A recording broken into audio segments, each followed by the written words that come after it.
भारत में कई ईवीज ऐसी हैं जो कि बॉर्न ईवी नहीं है, यानी कि उनको एक आइस कार के प्लेटफॉर्म में चेंजेस करके बनाया गया है। और कुछ ऐसी ही एक गाड़ी है सिरोस ईवी। लेकिन एक आइस कार के प्लेटफॉर्म पे बने होने के बावजूद भी सिरोस ईवी को चलाकर एक ऐसी फील आती है कि शायद से ये गाड़ी पहले एक ईवी के तौर पर आनी चाहिए थी और बाद में आइस के तौर पे। इस गाड़ी के बॉर्न ईवी ना होने के लक्षण सिर्फ इस बात से दिखाई देते हैं कि जब आप इस गाड़ी को नीचे झुक के देखते हो ना, तो इसकी हल्की सी बैटरी दिखाई देती है बॉडी के नीचे, और जब आप इस गाड़ी का हुड खोल के देखते हो तो आपको इसके कुछ कंपोनेंट्स दिखाई देते हैं। वरना जिस तरीके से इस गाड़ी के इंटीरियर्स करे गए हैं, जिस तरीके की ये दिखाई देती है, या फिर जिस तरीके से ये गाड़ी चलती है, हर चीज इसको एक बॉर्न ईवी वाली फील देती है। जैसे मैं सबसे पहले लुक्स की बात करता हूँ और कुछ एग्जांपल से समझाता हूँ। ये है पेट्रोल क्रेटा और ये वाली है एक क्रेटा ईवी।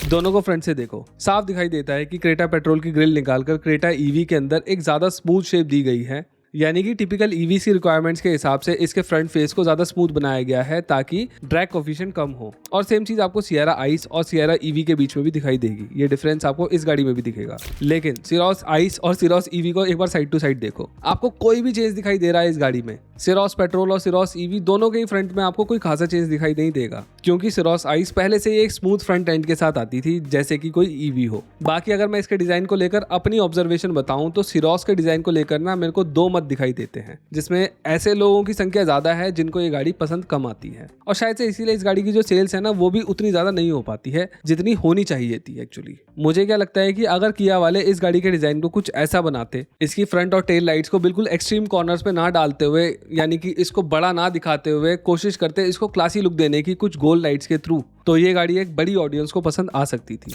सिर्फ उनको फ्रंट फेसिया और टेल लाइट पर काम करने की जरूरत थी, बाकी गाड़ी को छूने की जरूरत भी नहीं थी। और वो इसलिए नहीं कि बाकी डिजाइन बहुत ज्यादा अच्छा है, बाकी डिजाइन ठीक है, लेकिन इसलिए क्योंकि पूरी की पूरी गाड़ी ना एक सोच के अराउंड डिजाइन करी गई है। और वो सोच ये है कि जो गाड़ी के प्रोपोर्शंस हैं वो बाहर से थोड़े से छोटे रखे जाएं ताकि जो सब 4 मीटर टैक्स बेनिफिट्स हैं वो मिल सके, लेकिन साथ ही साथ गाड़ी के अंदर ज्यादा चीजें भी दी जा सके और काफी ज्यादा स्पेस भी। जैसे जो इसका बिल्कुल स्ट्रेट बूट है ना, वो आपको इस सेगमेंट के अंदर बहुत ही कम देखने को मिलेगा। जैसे मैं यहाँ पर ना आपको बाकी सब 4 मीटर एसयूवीज के रेयर एंड्स दिखा रहा हूँ, आपको ये दिखाई देगा कि थोड़े थोड़े जो रेयर एंड्स है ना इन गाड़ियों के, वो ग्लास की तरफ से थोड़े से स्लांटेड है, लेकिन सिरोस में ये बिल्कुल सीधा है। अब इसके ना दो फायदे मिलते हैं इस गाड़ी को। पहला फायदा इसको मिलता है रेयर क्वार्टर ग्लास का होना, वो भी ठीक ठाक बड़ा। मैं ना एक के बाद एक इस गाड़ी के रेयर क्वार्टर के साथ आपको बाकी गाड़ियों के रेयर क्वार्टर्स दिखाता हूँ जो कि सब 4 मीटर वाली हैं। आप ध्यान से देखो और मुझे बताओ कि इस गाड़ी के अलावा आपको किसी भी और गाड़ी में रेयर क्वार्टर ग्लास देखने को मिल रहा है सब 4 मीटर एसयूवीज जो कि मैं दिखा रहा हूँ आपको। शायद हो सकता है एक दो में दिख भी रहा हो, लेकिन इस साइज का दिख रहा है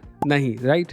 रेयर क्वार्टर ग्लास एक बड़े कैबिन का इल्यूजन देता है और साथ ही साथ आपके जो ब्लाइंड स्पॉट्स हैं उनको भी कम करने में हेल्प करता है। लेकिन इस गाड़ी के बैक को बिल्कुल स्ट्रेट बनाने का जो सबसे बड़ा रीजन है ना, वो है इस गाड़ी की रेयर सीट्स का आगे पीछे होना और रिक्लाइन होना। शायद ये इकलौती ऐसी गाड़ी होगी जो कि 5 सीटर है, लेकिन फिर भी इसकी रेयर सीट्स जो है वो आगे पीछे भी हो सकती हैं और रिक्लाइन भी हो सकती है। शायद से लग्जरी वैन्स के अलावा 5 सीटर कार्स में ये ऑप्शन तो नहीं मिलते हैं। और इवन जो रिक्लाइन एंगल मिलता है ना रेयर सीट्स में, वो भी कुछ ज्यादा ही है। और अगर आप एक ऐसी गाड़ी की रेयर सीट्स को इतनी ज्यादा फ्लेक्सिबिलिटी देते हो ना, तो आपको गाड़ी की बैक को बिल्कुल स्ट्रेट रखना ही पड़ेगा, वरना जो गाड़ी का बूट है ना वो यूजेबल रहेगा ही नहीं सीट के पूरी तरीके से रिक्लाइन होने के बाद। वहीं इस गाड़ी का जो बूट स्पेस है वो स्टैंडर्ड पोजीशन पे ही 390 लीटर का निकल कर आता है, जो कि ऑलरेडी ज्यादातर सब 4 मीटर कार से काफी ज्यादा बड़ा है। और सीट्स को फुल फॉरवर्ड करने के बाद इस गाड़ी का जो बूट स्पेस है वो 465 लीटर्स का बन जाता है, जो कि अपने सेगमेंट से तो बहुत ही ज्यादा बड़ा है। सी सेगमेंट में घुस जाता है, उसकी भी कुछ गाड़ियों से काफी बड़ा है। इस गाड़ी के अंदर ना और भी बहुत सारे स्मार्ट बिट्स हैं जिनसे मैं पर्सनली काफी ज्यादा खुश हूँ। जैसे कि जो इसका गियर नॉब है वो स्टीयरिंग के साइड में एक स्टैक के रूप में दिया गया है, ताकि जो गाड़ी का सेंटर टनल है उसके अंदर स्पेस ठीक ठाक मिल जाए। और इसका जो सेंटर टनल है ना वो एक आइलैंड स्टाइल में बनाया गया है, जो कि मुझे बहुत ही ज्यादा थॉटफुली डिजाइन लगता है। अगर आप देखोगे तो नीचे आपको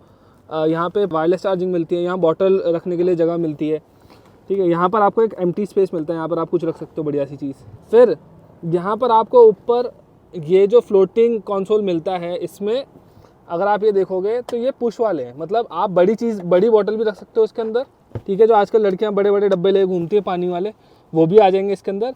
और अगर आप पुश कर दोगे तो आपके लिए एक छोटी बोतल की जगह भी बन जाएगी, जहाँ पर बोतल स्टेबिलिटी के साथ खड़ी हो सकती है। यूटिलिटी ही नहीं, इसके आइलैंड डिजाइन की वजह से जो आपका आर्म रेस्ट है ना, उसकी पोजीशन भी काफी ऊपर हो जाती है, जिसके चलते आपकी आर्म्स को काफी ज्यादा अच्छा सपोर्ट मिलता है। इसके आर्म रेस्ट की पोजीशन ना मुझे दो गाड़ियों से सिमिलर लगती है। एक तो सियरा के आर्म रेस्ट से, क्योंकि वो भी काफी ऊपर है, और जो आपको बड़ी गाड़ियों जैसे कि सफारी वगैरह के अंदर मिलता है ना सीट के अंदर इंटीग्रेटेड आर्म रेस्ट, वैसी कुछ फील देता है। ये काफी अच्छा है। वरना कई सारी गाड़ियों के अंदर मैंने क्या देखा है कि आपका हाथ ना नीचे की तरफ चले जाता है आर्म रेस्ट पे रखने के बाद। इसके अंदर जो कप होल्डर मिलता है ना, उसके अंदर शटर भी मिलता है और यहाँ पर भी आपको स्पेस मिल जाता है। इस गाड़ी के डोर्स की जो पॉकेट्स है ना वो भी बहुत ज्यादा काम की लगती हैं। आप इसके अंदर अलग अलग साइजेस की बॉटल्स को रख सकते हो, यानी कि यूटिलिटी में ये गाड़ी बहुत ज्यादा स्ट्रॉन्ग है अंदर से। और ऐसे ही फीचर्स के मामले में भी काफी ज्यादा स्ट्रॉन्ग लगती है। अब इस गाड़ी के अंदर वैसी ही इंफोटेनमेंट स्क्रीन मिलती है जैसे कि सेल्टॉस में मिलती है, नई वाली सेल्टॉस में। और ये जो स्क्रीन्स और शॉर्टकट बटन्स का कॉम्बो है ना, ये अर्गोनॉमिक्स को काफी ज्यादा बेटर बना देता है। इस गाड़ी के अंदर भी मुझे बहुत अच्छे लगे और सेल्टॉस के अंदर भी बहुत अच्छे लगे थे। और अच्छी बात ये है कि ये जो स्क्रीन है ना, ये आपको बिल्कुल बेस वेरिएंट से ही मिलने लग जाती है इस गाड़ी के अंदर। इस गाड़ी के इंटीरियर्स में आपको 100 वॉट की चार्जिंग भी मिलती है, यानी कि आप अपना मैकबुक चार्ज कर सकते हो इस गाड़ी से। और इसका जो सबसे ज्यादा इंपॉर्टेंट फीचर है जो कि सिर्फ लग्जरी कार्स में ही मिलता है, वो ये है कि इसमें आगे तो वेंटिलेशन मिलती है, पीछे भी मिलती है। और एक चीज और है वेंटिलेशन से जुड़ी हुई, जिसके ऊपर किसी का ध्यान जाता ही नहीं है।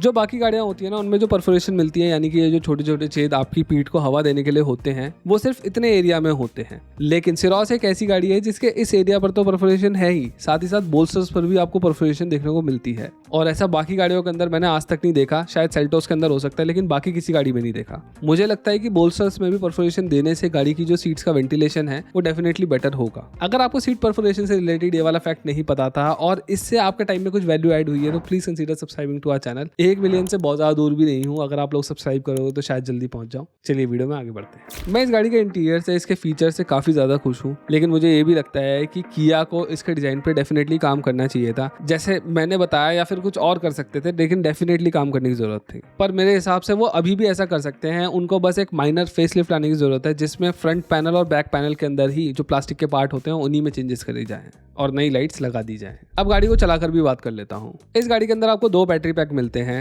एक मिलता है 42 किलोवाट का, जिसमें 133 bhp की पावर मिलती है, और दूसरा मिलता है 51 किलोवाट आवर्स का, जिसमें 169 bhp की पावर मिलती है। और जो गाड़ी मैंने मीडिया ड्राइव में चलाई थी वो यही 51 किलोवाट आवर वाली थी। ये गाड़ी अपने स्पोर्ट मोड में 0 से 100 की रफ्तार 8 सेकंड के आसपास कर सकती है, लेकिन जिस तरीके से ये करती है ना इस रफ्तार को, वो बहुत ज्यादा लीनियर है। इको मोड में गाड़ी बहुत ज्यादा लीनियर फील होती है। मतलब आपको थोड़ा सा पंजा ज़्यादा दबाना पड़ता है अगर आपको ओवरटेक्स करने हैं या फिर पिकअप करना है उसके लिए। फिर इसके अंदर आता है एक नॉर्मल मोड के अंदर गाड़ी के अंदर अच्छा पिकअप फील होने लगता है, लेकिन लीनियर ही रहता है मोस्ट ऑफ द टाइम। गाड़ी जाएगी बहुत तेज जाएगी, लेकिन आपको पता नहीं चलेगा कि कब चली गई, राइट, क्योंकि लीनियर है, कोई ड्रामा नहीं है इसके अंदर। ठीक है, एक्चुअली आप इस गाड़ी को किसी भी मोड में चला लो चाहें, ये गाड़ी आपको लीनियर ही फील होगी। ये गाड़ी इवन स्पोर्ट्स मोड में भी लीनियर पुल करती है। वो जो एकदम से झटका लगता है ना कई सारी ईवी कार्स में जब आप उनको स्पोर्ट मोड में डालते हो, वो इस गाड़ी के अंदर मिसिंग है। अब वैसे तो मेरे हिसाब से ये एक अच्छी चीज़ है, लेकिन हो सकता है कुछ लोगों को ये वाली बात थोड़ी सी कम पसंद आए। अब ये अच्छी बात इसलिए है कि तेज चलाने के बावजूद भी जो आपके पैसेंजर्स हैं ना, उनको मोशन सिकनेस नहीं होगी। और गाड़ी जितनी ज़्यादा लीनियर पुल करती है ना, उतनी ही आपको कम थकान होती है, चाहे फिर आप इसको स्पोर्ट्स मोड में भी क्यों ना चला लो। लेकिन हो सकता है कुछ लोगों को वो नेक्सॉन में मिलने वाला जो पंच है ना, वो मिस लगे। मतलब कि ये गाड़ी डेफिनेटली काफ़ी ज़्यादा तेज़ है, लेकिन वो स्पोर्ट्स मोड के अंदर ड्रामा मिसिंग है। मेरे हिसाब से एक हाइपर मोड भी डाल सकते थे वो, जिसके अंदर ड्रामा ऐड हो जाता बस। लेकिन वैसे देखा जाए तो इसका जो लीनियर पुल है ना, वो इसके सस्पेंशन के लिए भी काफी ज्यादा हेल्पफुल साबित होता है। इस गाड़ी के जो सस्पेंशन है वो ठीक ठाक सॉफ्ट हैं, खड्डे वगैरह पर फ्लोटी फील करवाते हैं, लेकिन जब आप अंडुलेशंस पे से निकलते हो तो आपको किसी भी तरीके की फ्लोटीनेस फील नहीं होती है। वहां पर गाड़ी जमकर चलती है ठीक ठाक। और जो इस तरीके के कर्व्स होते हैं ना, उन पर भी मुझे साइड टू साइड मोशन नहीं मिला। लगता है धीरे धीरे ही सही, लेकिन किया इंडियन रोड्स के बारे में अब ठीक से सीख रही है। पहले उनके जो सस्पेंशन है ना, वो काफी ज्यादा हार्ड आए थे पहली वाली सेल्टोस के अंदर, फिर दूसरी सेल्टोस के अंदर कुछ ज्यादा ही सॉफ्ट हो गए थे। हल्का फुल्का मोशन उसमें फील होता है जब आप हाई स्पीड्स पे होते हो, लेकिन इस गाड़ी के जो सस्पेंशन है ना, वो मुझे बिल्कुल परफेक्ट लगे। काफी ज्यादा अच्छा बैलेंस है इसके अंदर। किया ने ब्रीफिंग में राइड एंड हैंडलिंग का एक चार्ट भी दिखाया था, जिसमें अपनी गाड़ी को एक कॉम्पिटिशन एन नाम की गाड़ी से कंपेयर करा था। और ये जो एन है ना, मुझे नेक्सॉन लग रहा है, क्योंकि एन से वही निकल कर आता है। उनके चार्ट में राइड के मामले में जो कॉम्पिटिशन एन है ना, वो थोड़ी सी ज्यादा फर्म है, लेकिन हैंडलिंग के मामले में सिरोस ईवी कॉम्पिटिशन एन से ज्यादा कॉन्फिडेंस देती है आपको। अब ये जो फर्मनेस वाली बात है ना, इससे मैं बहुत ज्यादा एग्री नहीं कर सकता हूँ। जो कॉम्पिटिशन एन है, यानी कि जो मेरे हिसाब से नेक्सॉन है, उसकी जो राइड क्वालिटी है वो ऑलमोस्ट सिरोस जितनी ही सॉफ्ट लगती है मुझे। बल्कि नेक्सॉन जब आप खड्डों में से लेके जाओगे तो मेरे हिसाब से इससे ज्यादा मैच्योर फील होनी चाहिए वो गाड़ी। पर जहाँ पर हैंडलिंग की बात आती है, वहाँ पर डेफिनेटली मैं बोलूंगा कि सिरोस में बहुत बड़ा इंप्रूवमेंट है, और वो कॉम्पिटिशन एन से बेटर है एनी डे मेरे हिसाब से। इन कर्व्स पे जहाँ पर मैं इस गाड़ी को बहुत अच्छी खासी स्पीड पे चला पा रहा हूँ, वहाँ पर कॉम्पिटिशन एन को धीरे करना ही पड़ेगा। अब एनवीएच लेवल की बात भी ठीक से कर लेते हैं, क्योंकि यहाँ पर भी किया के कुछ दावे हैं। और एक चीज ऐसी है जिस पर मेरा खासा ध्यान गया है। किया का कहना है कि उन्होंने सिरोस ईवी में जो मोटर दी है उसको कास्ट आयरन सपोर्ट ब्रैकेट पर माउंट किया है। वहीं अगर मैं इंडस्ट्री स्टैंडर्ड्स की बात करूं तो जो मोटर्स होती हैं वो यूजुअली एल्यूमिनियम के ब्रैकेट्स पर माउंट करी जाती हैं, जो कि गाड़ी के सब फ्रेम से कनेक्टेड होता है, ताकि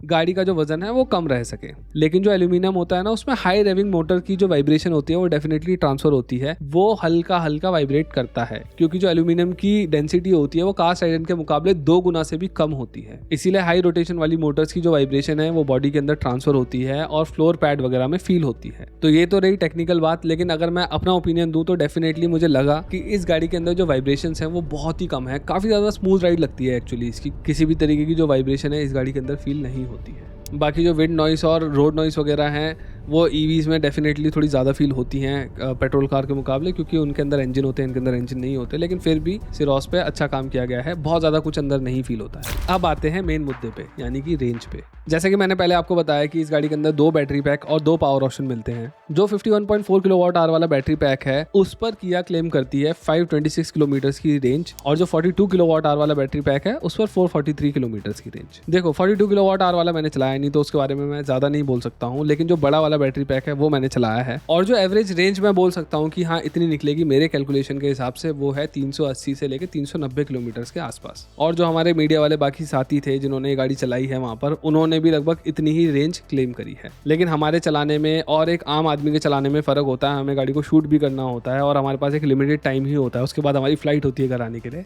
लेकिन अगर मैं आम आदमी के हिसाब से बोलूँ ना, तो पीक समर के अंदर एक आम आदमी अपनी इस गाड़ी से 400 किलोमीटर तक की रेंज निकाल सकता है, और हाईवे पे 370 किलोमीटर की। 400 मैंने सिटी के लिए बोली है। मेरे हिसाब से ये जो रेंज है वो ठीक ठाक है, बहुत ज़्यादा नहीं बोल सकते, स्पेशली अगर हम प्राइस को कंसीडर करें उसके बाद, क्योंकि ये जो बड़ी बैटरी पैक वाला ऑप्शन है ये ऑन रोड 18 लाख रुपए से शुरू होता है। ये वो प्राइस है जहाँ पर आपको कर्व मिल जाती है और 2 लाख रुपए और डाल के आपको काफ़ी बड़ी टाटा सियारा ईवी मिल जाएगी, यानी कि 2 बड़ी गाड़ियाँ इसी के प्राइस के आसपास आपको मिल सकती हैं। इस गाड़ी के जो बेस वेरिएंट का प्राइस है वो भी 14 लाख रुपए ऑन रोड के आसपास पड़ता है, लेकिन अगर मैं कंपटीशन के हिसाब से बात करूँ, 42 किलोवाट आवर बैटरी पैक के हिसाब से बात करूँ, तो मुझे वो ठीक लगता है। देखो मेरे हिसाब से इस गाड़ी के फेवर में ना 2 चीजें जाती हैं और एक नहीं। मेरे हिसाब से जो सिरोस ईवी है वो एक काफी ज्यादा मैच्योर ऑप्शन बन जाती है, और जो सीरियस बायर्स हैं वो इस बात को डेफिनेटली समझेंगे, क्योंकि इन कोरियन डुओ यानी कि Hyundai और Kia का इतिहास हमने ईवीज के साथ देखा है, और इनकी ईवीज में रिलायबिलिटी इश्यूज अपने कंपटीशन के मुकाबले काफ़ी ज़्यादा कम है। मास मार्केट के अंदर हमने क्रेटा ईवी के साथ ये बहुत ज़्यादा देखा है कि उसके कस्टमर्स उसके साथ बहुत ज़्यादा खुश हैं उसकी रिलायबिलिटी से।